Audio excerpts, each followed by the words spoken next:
আসসালামু আলাইকুম। আমার বাবুকে সলিড শুরু করেছি আজকে ৪ দিন হলো। ১ম ৩ দিন ওকে খেজুরের পিউরি দিয়েছিলাম। আজকে ওকে মিষ্টি আলুর পিউরি দিব। আমি আমার বাবুকে একটা খাবার ট্রাই করাচ্ছি, যাতে ও প্রত্যেকটা খাবারের স্বাদ বুঝতে পারে। আলুটা ১ম এ ভালো করে ধুয়ে ছিলে নিয়েছি। এরপরে পরিমাণ মতো পানি দিয়ে চুলায় আলুটা ভালো করে সেদ্ধ করে নিতে হবে। আমি এখানে চেক করে নিচ্ছিলাম যে আলুটা সেদ্ধ হয়েছে কিনা। আর আপনারা তো জানেনই মিষ্টি আলুকে বাবুদের সুপার ফুড বলা হয়।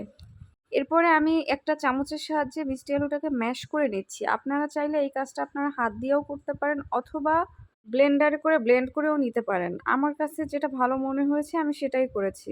ভালো করে ম্যাশ করা হয়ে গেলে আমি এখানে পরিমাণ মতো পানি এড করে দিচ্ছি। এখানে পানির পরিবর্তে আপনারা ফর্মুলা মিল্ক অথবা ব্রেস্ট মিল্কও এড করতে পারেন।